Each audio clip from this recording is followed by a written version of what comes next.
приветики. Вот кисная. Она покушала, теперь гуляет. Вот ее кисные лапки. Вот.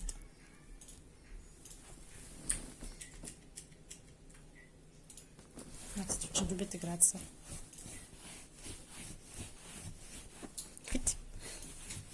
Но она не кусается, не царапается, ничего такого. Она только бегает, бегает, бегает.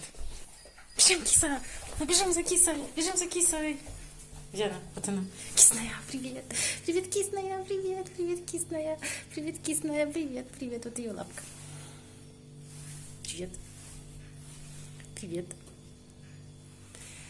И нет, ее у нас не забирают. Пока еще.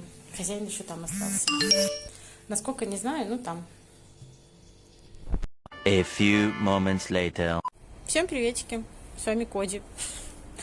Мы тут стоим, ждем под подъездом, когда придет Женька, чтобы взять у него ключи и зайти домой. Но если быть точным, зайти вместе с ним домой и поехать на лифте. Коди уже все свои дела переделал. У нас на улице очень холодно, я уже куртку одела. Знаете, сколько у нас градусов? 5. А вчера у нас был мокрый снег. Так что поздравьте нас, у нас был первый мокрый снег. О, там у нас уже Женька чешет. Мы сейчас идем домой. Да, сказать, Коди, у меня попа замерзла. Я сидела, и у меня замерзла попа. Все, я хочу домой. Все, мы идем домой.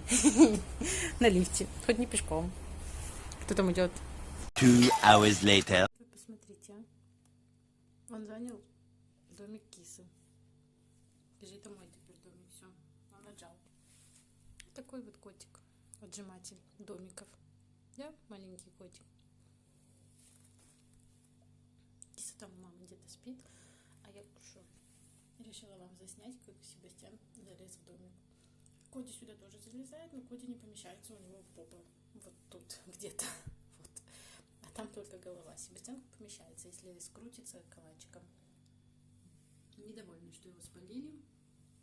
Вот тесно ему, тесно. Лапы не вмещаются, голова не вмещается.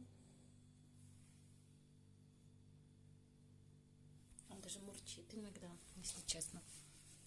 Это бывает крайне редко. Ну вот как можно пройти мимо такого котика и не затемкать его, не затискать его. Такие лапочки, складки, носик такой маленький, ушки такие красивые. Коди храпит где-то. Вон.